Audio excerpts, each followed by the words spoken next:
원하는 것들을 이루어 나가면서 성공적인 인생을 살려면 아무래도 자기 사랑은 필수 중에 필수겠죠? 내 마음이 나를 잘 따라주도록 내가 충분히 먼저 사랑을 줘야 되는 건데, 하다못해 다이어트 같은 것도요. 내가 이제 좀 식단도 제대로 해보고 운동도 제대로 해볼라 하는데 마음이 안 따라주면, 그쵸? 잘 할 수가 없잖아요. 근데 그놈의 자기사랑 도대체 어떻게 하는 건지 모르겠다는 분들 많아요. 아니, 하는지 보면 미워 죽겠고 이해 안 가고, 내가 나를 사랑하는 마음이 도저히 생기지 않는데 어떻게 하냐는 거죠. 과거에 저는요, 주변 사람들, 다른 사람들에 대한 사랑은 물론이거니와 제 자신에 대한 사랑도 진짜 0.1 나노그램도 없던 사람.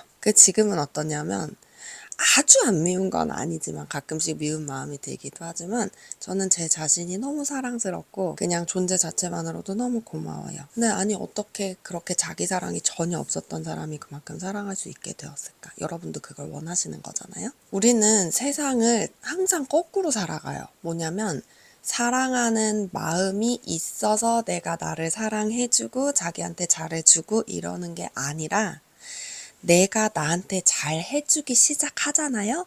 그러면 그때 사랑이란 감정이 생겨나는 거예요. 자기 사랑이라는 게요, 만드는 것도 가능하고 연습으로 기르는 것도 가능하거든요. 약간 그런 거 있잖아요. 좋은 엄마가 자식을 정말로 사랑한다면 그 아이한테 해줄 법한 그런 일들을 스스로한테 하나씩 해나가기 시작하잖아요.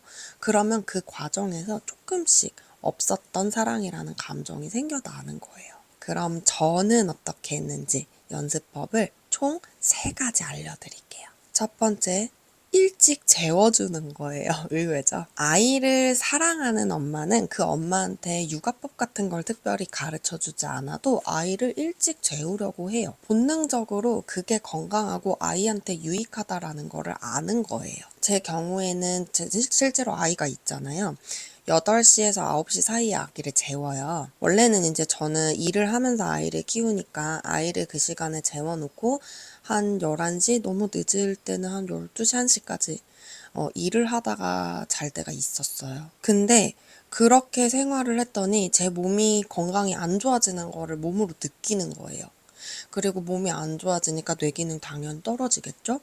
그렇게 되면 사람이 인지 능력이 좋아지지 않게 되는데, 그러면 어떤 똑같은 상황이 있어도 짜증도 더 잘 나고 화도 더 잘 나요. 그래서 짜증과 화가 더 많이 일어나면 당연히 나 자신과의 관계도 별로 좋지 않겠죠. 내가 하는 일마다 다 짜증나고 내가 하는 일이 탐탁지 않게 느껴지고 이러니까. 그래서 그런 것들이 조금 심해지는 거를 느꼈을 즈음부터 아이를 재우면서 저도 같이 자기 시작했어요. 그러니까 저는 8시, 9시 사이에는 잠을 자는 사람인 거죠. 그렇게 하면서 정말 뇌기능이 확 좋아지는 게 느껴지는 거예요. 뇌기능이 좋아져서 인지기능도 좋아지니까 상황에 대한 판단력도 좋아지고, 부정적으로 판단하던 일들도 조금씩 다시 긍정적으로 재해석할 수 있는 능력도 다시 생기고, 그렇게 하잖아요. 그러면 나 자신이 하는 행동에 대해서도 조금 더 관대하고 너그러워지는 거예요. 너 도대체 왜 그랬어? 이렇게 하던 거에서 그래, 그럴 수도 있지. 다시 한번 해보자. 약간 이런 식으로. 진짜 좋은 엄마가 되어가는 거죠, 스스로에게. 이게 매일 조금씩 쌓인다고 생각을 해보세요. 나에 대한 관대함에서 나에 대한 포용력으로, 그 포용력이 조금 더 자라서 사랑으로, 이렇게 자기 사랑이 조금씩 늘어나는 거예요. 고작 잠 하나 잔다고 그런 일이 일어날까?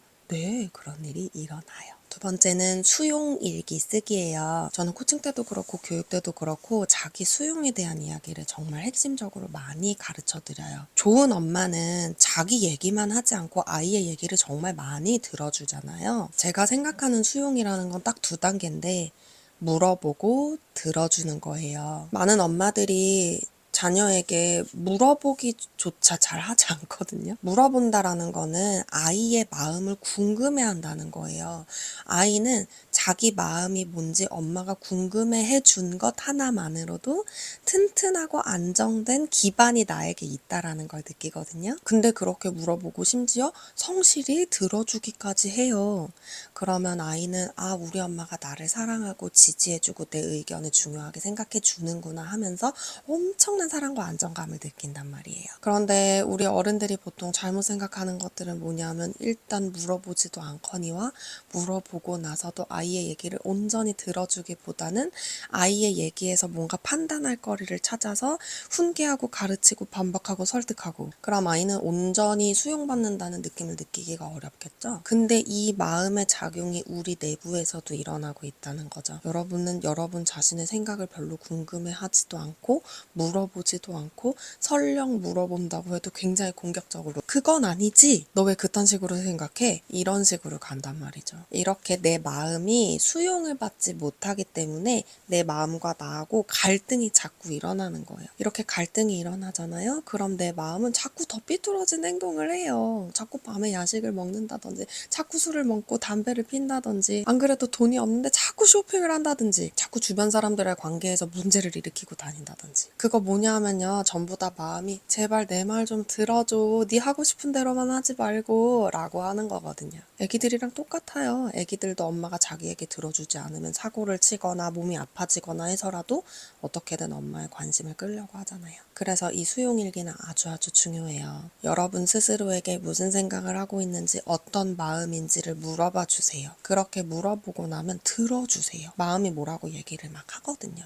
그럼 그것도 쓰는 거예요. 그리고 쓰다 보면요, 이 마음이 하는 얘기에 반박하고 싶은 마음이 엄청나게 들거든요. 그리고 그건 아니라고, 언제까지 그렇게 살 거냐고, 그런 생각만 할 거냐고 설득하거나 협박하고 싶은 마음이 막 올라올 거예요. 하지만 그런 마음이 올라와도 그냥 넣어두시고 듣기만 하는 거예요. 그냥 들어주면서 그랬구나 하고 열심히 호응을 해주는 거죠. 애기한테 좋은 엄마가 호응을 해줄 수 있는 그런 방식으로요. 자, 세 번째는 산책을 자주 다니는 거예요. 특히 자연이 있는 곳으로. 조금 의아하게 들으실 수는 있는데, 저는 나쁜 감정은 움직이지 않는 신체 부위에 쌓인다고 생각해요. 실제로 우리 몸은 전체적으로 항상 순환을 해야 해요. 그래서 피도 계속 순환해야 되니까 심장이 움직여서 펌핑이 돌고, 호흡도 계속 들이마시고 내뱉으면서 순환을 하잖아요. 그리고 우리 몸과 뇌가 신경축을 따라서 신경을 계속해서 주고받으면서 소통하는 것도 순환의 한 모습이고, 그 다음에 먹은 게 있으면 배출하고, 또 필요한 영양이 있어서 먹고, 불필요해진 것들은 배출하고, 이것도 다 순환이죠. 이 순환이 완벽하게 또 올바르게 작동을 하려면 몸이, 신체 부위들이 쓰는 데만 쓰는 게 아니라 쓰지 않는 곳들도 자연스럽게 그렇게 몸을 많이 움직여줘야 그 부위에 있는 것들도 잘 순환이 되거든요. 생각해보세요. 가만히 있는 부위의 에너지들은 순환을 할 수가 없겠죠. 그래서 산책을 나가는데 왜 자연 속으로 나가시라고 말씀을 드리냐면, 늘 다니던 도심 속의 단조로운 길들만 다니면 우리 시각이라는 게 여러 곳으로 분산이 잘 되지 않거든요. 근데 몸이라는 건 신기하게 내가 시선이 가는 쪽으로 더 많이 움직이게 되어 있어요. 그래서 여러분들이 자연 속에서 하늘도 보고 나무도 보고 또 길가에 핀 꽃들도 보고 그렇게 해서 시선이 많이 움직여주면 그와 관련해서 몸들도 조금 더 자연스럽게 많이 움직여요. 단조롭게 다리만 움직이던 거에서 벗어나서 이렇게 해서 몸에 맺혔던 나쁜 감정들이 다 배출이 잘 되고 몸이 움직여서 순환이 좀 더 잘 되면 그게 또 뇌에 그렇게 좋다? 그렇게 해서 뇌 건강이 좋아지면 아까 얘기했던 인지 기능 다시 좋아지고, 인지 기능이 좋아지면 여러분이 여러분에게 대해서 조금 더 관대한 마음이 생긴다고 했죠. 그렇게 해서 관대해지면 그게 점점점 발전해서 사랑이 또 되는 거예요. 이것들 외에도 나를 사랑할 수 있는 연습법과 실천법은 정말 많아요.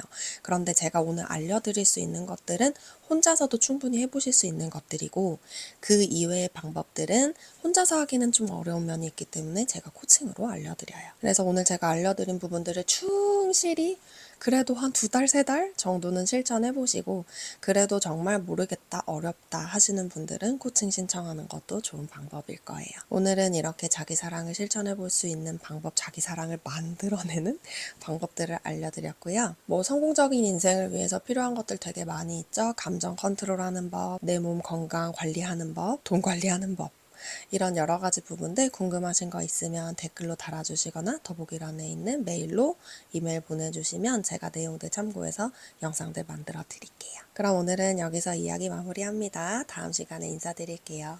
안녕.